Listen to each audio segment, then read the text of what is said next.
First India news में आपका स्वागत है और मैं हूं आयुषी विजयवर्गीय आपके साथ। तो चलिए खबरों के सफर की शुरुआत करते हैं और सबसे पहले बात करते हैं मुख्यमंत्री अशोक गहलोत के मिशन गुजरात की। तो सूरत में कांग्रेस की रैली में मुख्यमंत्री अशोक गहलोत का संबोधन, कहा राहुल गांधी बनने जा रहे हैं जननायक। कांग्रेस एक राष्ट्रीय पार्टी है, पिछली बार आपने कांग्रेस को आशीर्वाद दिया।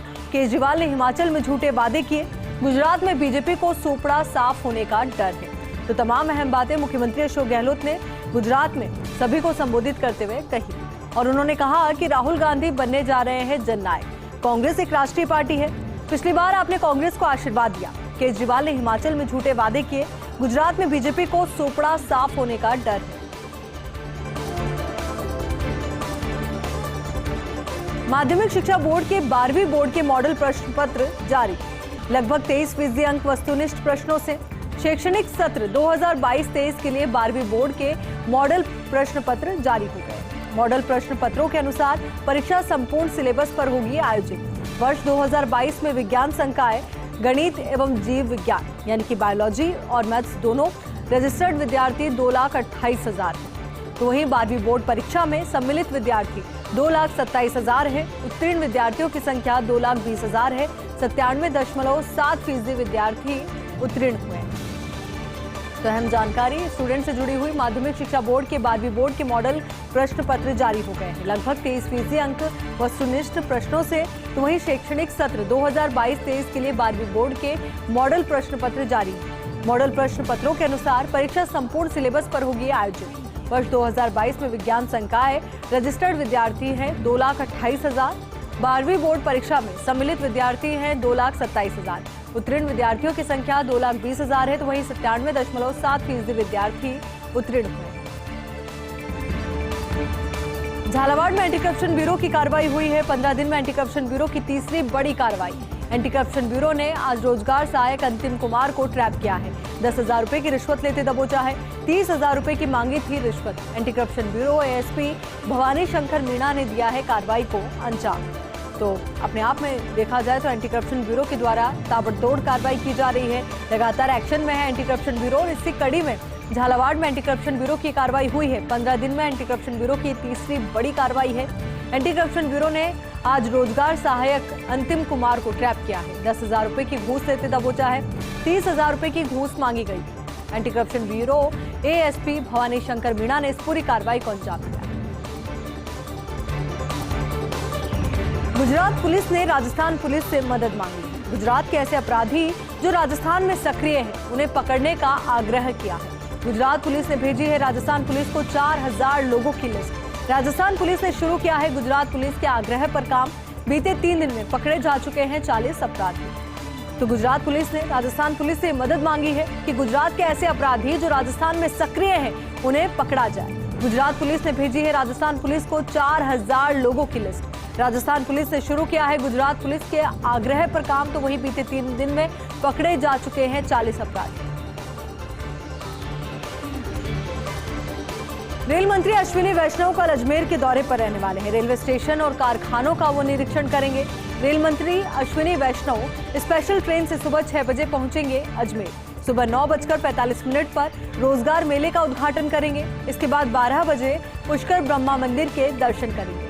इसके बाद रेलवे स्टेशन और कारखानों का निरीक्षण वो करेंगे। शाम 4 बजे बीजेपी दफ्तर में कार्यकर्ताओं से मुलाकात करेंगे। शाम 5 बजे पत्रकारों से रूबरू भी वो होंगे। तो तमाम अहम कार्यक्रम रेल मंत्री अश्विनी वैष्णव के कल अजमेर के दौरे पर वो रहने वाले। निश्चित तौर पर इस दौरान रेलवे स्टेशन पर मिलने वाली सुविधाओं के बारे में वो जानकारी जुटाएंगे। तमाम व्यवस्थाओं का निरीक्षण वो करेंगे, जायजा वो लेंगे और आने वाले भविष्य में आम लोगों की सहूलियत के लिए और कौन से कदम उठाए जा सकते हैं, इसको लेकर भी विचार विमर्श वो करेंगे।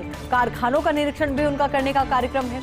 तो रेल मंत्री अश्विनी वैष्णव स्पेशल ट्रेन से सुबह 6 बजे अजमेर पहुंच जाएंगे। सुबह 9:45 पर रोजगार मेले का उद्घाटन करेंगे। इसके बाद 12 बजे पुष्कर ब्रह्मा मंदिर के दर्शन करेंगे। इसके बाद रेलवे स्टेशन और कारखानों का निरीक्षण करेंगे। शाम 4 बजे बीजेपी दफ्तर में कार्यकर्ताओं से मुलाकात करेंगे और शाम 5 बजे पत्रकारों से रूबरू। तो चलिए अब जान लेते हैं राजकाज की बातें। प्रदेश में अब एक अफसर एक गाड़ी का सिद्धांत लागू। अब कुछ अधिकारी ऐसे भी हैं जिनके पास 2 गाड़ियां हैं, एक गाड़ी खुद के विभाग की तो दूसरी गाड़ी मोटर गैराज की। अब ऐसे अधिकारियों से मोटर गैराज ने वापस मंगाई है गाड़ी। फिजूल खर्ची रोकने के लिए मोटर गैराज मंत्री राजेंद्र यादव ने ये फैसला लिया है। तो अपने आप में बड़ा और अहम फैसला लिया गया है ताकि फिजूल खर्ची रोकी जा सके। तो राजकाज से जुड़ी ये अहम बात, प्रदेश में अब एक अफसर और एक गाड़ी का सिद्धांत है। अभी कुछ अधिकारी ऐसे भी हैं जिनके पास दो गाड़ियां हैं, एक गाड़ी खुद के विभाग की है तो दूसरी गाड़ी मोटर गैराज की। अब ऐसे अधिकारियों से मोटर गैराज ने गाड़ी वापस मंगाई है। फिजूल खर्ची रोकने के लिए मोटर गैराज मंत्री राजेंद्र यादव ने ये फैसला लिया है। मिशन गुजरात पर है मुख्यमंत्री अशोक गहलोत। गुजरात में मीडिया से बात करते हुए सीएम गहलोत ने कहा कि गुजरात की जनता में इस बार ज्यादा गुस्सा है। गुजरात में कांग्रेस ही जनता का विकल्प है। देश में अभी महंगाई, बेरोजगारी का बहुत बड़ा मुद्दा है। राहुल गांधी यात्रा कर रहे हैं और यात्रा देश के हर राज्य के लिए है, जिसमें गुजरात भी शामिल है। राहुल गांधी देश के मुद्दों को हर तरीके से उठा रहे हैं। गुजरात में चौंकाने वाले परिणाम सामने आए तो मुख्यमंत्री अशोक गहलोत मीडिया से मुखातिब हुए, मीडिया से बातचीत उन्होंने की। एक और तो जहां राहुल गांधी की भूमिका को लेकर उन्होंने अपनी बात रखी, उन्होंने भारत जोड़ो यात्रा को लेकर अपनी बात रखी कि किस वजह से भारत जोड़ो यात्रा निकाली जा रही है। तो गुजरात में तमाम पार्टियों की मौजूदगी को लेकर भी उन्होंने यहाँ पर बात मीडिया के समक्ष रखी। उन्होंने ये जानकारी भी साझा की कि जो गुजरात की जनता है उसके सामने वर्तमान समय में कांग्रेस पार्टी ही एक विकल्प है। बीजेपी से बहुत ज्यादा नाराज है गुजरात की जनता। अब बात करेंगे जल जीवन मिशन की कछुआ चाल। देश भर में पिछड़ा हुआ है अभी राजस्थान। प्रदेश के 3 जिले ही आधा सफर तय कर सके हैं। नागौर, राजसमंद व हनुमानगढ़ में 50% से अधिक लक्ष्य हासिल हो गया है। 14 जिलों में 25% भी काम नहीं हुआ है अभी तक। 6.65% के साथ जैसलमेर अभी सबसे नीचे है। राजधानी जयपुर में भी अभी 37.97% ही काम हो सका है। जलदाय मंत्री महेश जोशी वो एसीएस सुबोध अग्रवाल लगातार मीटिंग लेते हैं, इसके बावजूद अधिकारियों की कार्यशैली पर असर नहीं पड़ रहा है। ऐसे में राजस्थान डेडलाइन तक लक्ष्य कैसे हासिल कर पाएगा, ये बड़ा और महत्वपूर्ण सवाल, क्योंकि जेजेएम जल जीवन मिशन वो मिशन जिसके माध्यम से कोशिश और कवायद हर घर नल हो, हर घर जल हो। पर ऐसे में जिस तरीके से कछुआ चाल यहाँ पर देखने को मिल रही है, अब कहना ये ठीक भी है कि क्या वो लक्ष्य हम सही समय पर हासिल कर पाएंगे, क्योंकि देश भर में राजस्थान अभी भी पिछड़ा हुआ है। प्रदेश के 3 जिले ही आधा सफर तय कर सके हैं। इन 3 जिलों में नागौर, राजसमंद व हनुमानगढ़ का नाम शामिल है, जो 50% से ज्यादा का टारगेट अचीव कर सके। तो वही 14 जिलों में 25% भी काम नहीं हुआ है अभी तक। 6.65% काम के साथ जैसलमेर अभी सबसे नीचे है। राजधानी जयपुर में भी अभी 37.97% ही काम हो सका है। जलदाय मंत्री महेश जोशी व एसीएस सुबोध अग्रवाल लगातार मीटिंग लेते हैं, इसके बावजूद अधिकारियों की कार्यशैली पर असर नहीं। ऐसे में राजस्थान डेडलाइन तक लक्ष्य कैसे हासिल कर पाएगा। चलिए बात करते हैं अखिल भारतीय पुलिस कुश्ती क्लस्टर की। राजस्थान पुलिस ने लहराया है परचम। खिलाड़ियों ने 6 स्वर्ण, 9 रजत और 6 कांस्य समेत 21 पदक हासिल किए हैं। पुरुष वर्ग में कबड्डी में जीती है ट्रॉफी, तो वहीं जबकि महिला वर्ग कबड्डी में रहे उपविजेता। बॉडी बिल्डिंग महिला चैंपियनशिप ट्रॉफी भी जीती है। तो वहीं डीजीपी उमेश मिश्रा ने सभी विजेता खिलाड़ियों को बधाई दी है, शुभकामनाएं उन्होंने दी है। और निश्चित तौर पर जब इस तरीके से पदक हासिल करते हैं तो खुशी का माहौल अपने आप में देखने को मिलता है। तो अखिल भारतीय पुलिस कुश्ती क्लस्टर की बात हम कर रहे हैं। राजस्थान पुलिस ने परचम लहराया है। खिलाड़ियों ने 6 स्वर्ण, 9 रजत, 6 कांस्य समेत 21 पदक हासिल किए हैं। पुरुष वर्ग में कबड्डी में जीती है ट्रॉफी, जबकि महिला वर्ग कबड्डी में उपविजेता रहे हैं। बॉडी बिल्डिंग महिला चैंपियनशिप ट्रॉफी भी हमने जीती है। डीजीपी उमेश मिश्रा ने सभी विजेता खिलाड़ियों को बधाई दी। राज्य निर्वाचन आयुक्त ने प्रेस कॉन्फ्रेंस की। शहरी निकाय उपचुनाव के बारे में बताया। कहा 463 में से 59 वार्डों में उपचुनाव हो रहे हैं। 87 वार्डों में कोई भी नामांकन नहीं, बहिष्कार हुआ है, जो विचारणीय विषय है। स्थानीय प्रशासन को देखना पड़ेगा, जहां सरकार के कहने पर हम दोबारा चुनाव करा सकते हैं। 463 में से 150 वार्डों में चुनाव मैदान में, 317 वार्डों में निर्विरोध निर्वाचन हुआ है। तो तमाम ये अहम जानकारी जो साझा की गई है, राज्य निर्वाचन आयुक्त ने प्रेस कॉन्फ्रेंस करके ये साझा की है। शहरी निकाय उपचुनाव के बारे में बताया और कहा कि 463 में से 59 वार्डों में उपचुनाव हो रहे हैं। 87 वार्डों में कोई भी नामांकन नहीं हुआ, बहिष्कार हुआ है, जो विचारणीय विषय है। स्थानीय प्रशासन को देखना पड़ेगा, जहां सरकार के कहने पर हम दोबारा चुनाव करा सकते हैं। 463 में से 150 वार्डों में चुनाव मैदान में, तो 317 वार्डों में निर्विरोध निर्वाचन हुआ है। अब बात करेंगे रेल मंत्री अश्विनी वैष्णव के प्रस्तावित जोधपुर दौरे की। रेल मंत्री के जोधपुर आने का कार्यक्रम रद्द हो गया है। कल जोधपुर आने का था उनका कार्यक्रम। सूर्यनगरी एक्सप्रेस के इलेक्ट्रिक इंजन को हरी झंडी दिखाने का कार्यक्रम था। हाल ही में इस रेलवे ट्रैक का किया गया है विद्युतीकरण कार्य।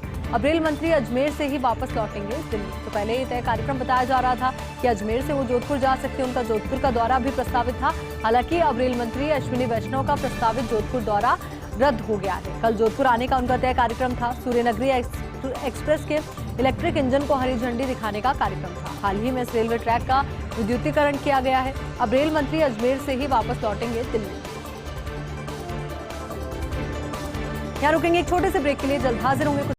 राजस्थान में 24 सीमेंट प्लांट्स में 50,000 करोड़ रुपए के निवेश की बात अब हम करेंगे। जैसलमेर के रामगढ़ लाइमस्टोन ब्लॉक की सफल नीलामी से अगले 50 सालों में 3,255 करोड़ 61 लाख रुपए का राजस्व प्राप्त होगा। हजारों की संख्या में प्रत्यक्ष व अप्रत्यक्ष रूप से मिलेगा रोजगार। सीएम गहलोत ने खनिज ब्लॉक तैयार कर दिए थे नीलामी के निर्देश। जैसलमेर की रामगढ़ लाइमस्टोन ब्लॉक के 256 हेक्टेयर में 177.85 मिलियन टन लाइमस्टोन के भंडार अनुमानित हैं, जिसमें 8.08 tonne SMS grade, 4.10 tonne chemical grade, 167.57 tonne limestone cement grade संभावित। प्रदेश में फसली क्षेत्रफल में 81 लाख हेक्टेयर का इजाफा हुआ है। 3 दशक में बदला है सूबे की खेती किसानी का मिजाज। मोटे अनाज की जगह दलहन और मसालों में लगा है किसानों का मन। सिंचाई सुविधाओं के विस्तार से प्रदेश में फसली क्षेत्रफल में इजाफा हुआ है। वर्ष 1990-91 में राजस्थान में कुल फसली क्षेत्रफल 194 लाख हेक्टेयर, जो 2019-20 में बढ़कर पहुंचा 275 लाख हेक्टेयर पर। इस दौरान सिंचाई सुविधाओं में भी 60 लाख हेक्टेयर की वृद्धि हुई है। फसल गहनता भी 117% से बढ़कर 153% तक पहुंची है।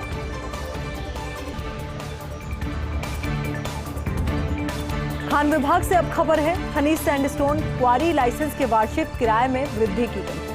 खनिज सैंडस्टोन के क्वारी लाइसेंस के किराए में 10% की वृद्धि की गई है। भीलवाड़ा एवं बिचौलिया क्षेत्र के लिए जारी किए हैं आदेश। खान निदेशक संदेश नायक ने जारी किए हैं आदेश। तो खान निदेशक संदेश नायक ने आदेश जारी किए हैं, जिसके माध्यम से यहां पर ये वृद्धि की गई है। रेलवे बोर्ड ने कर्मचारियों को दिया वित्तीय पदोन्नति का तोहफा। अब सेवानिवृत्ति तक रेलवे कर्मचारियों को मिलेगी वित्तीय पदोन्नति। प्रदेश के 3,500 रेल कर्मियों को मिलेगा लाभ। रेलवे में सुपरवाइजर को अब लेवल 8 और 9 में भी पदोन्नति का लाभ मिलेगा। पहले सुपरवाइजर कैटेगरी के कर्मचारियों को लेवल 7 तक ही मिलती थी पदोन्नति, जबकि अकाउंट्स और नर्सिंग स्टाफ को लेवल 9 तक मिलती थी पदोन्नति। अब लेवल 7 के 50% पद लेवल 8 में 1 दिसंबर से क्रमोन्नत होंगे। लेवल 8 के 50% पद लेवल 9 में क्रमोन्नत होंगे। लेकिन अगर किसी के रिटायरमेंट में 4 साल से कम का समय है तो उसे नॉन फंक्शनल आधार पर किया जाएगा पदोन्नत। तो तमाम पहलू जिनको ध्यान में रखते हुए ये पदोन्नति को लेकर के जानकारी हम साझा कर रहे हैं। संगमरमर का सरताज मकराना, देश दुनिया तक फैली है मकराना की मार्बल की चमक। मकराना में मार्बल की 758 खदानें हैं। 20,000 मजदूर, ताजमहल सहित कई ऐतिहासिक इमारतें बनी है इस मार्बल से। अयोध्या में राम मंदिर भी हो रहा मकराना के मार्बल का इस्तेमाल, यानी कि अयोध्या में जो राम मंदिर का निर्माण हो रहा है उसमें भी मकराना के मार्बल का इस्तेमाल हो रहा है। संगमरमर से बनी मूर्तियां देश भर के मंदिरों में स्थापित है। नागौर जिले के मकराना में सफेद, अल्बेटा, आडंगा, कुम्हारी, ब्राउन पत्थर समेत कई क्वालिटी का निकलता है संगमरमर। Makrana marble global heritage stone resource के रूप में किया गया है सूचीबद्ध। International union of geological sciences की ओर से किया गया है सूचीबद्ध। बुलेटिन में फिलहाल के लिए इतना ही, और खबरों के लिए आप बने रहिए फर्स्ट इंडिया के साथ। नमस्कार।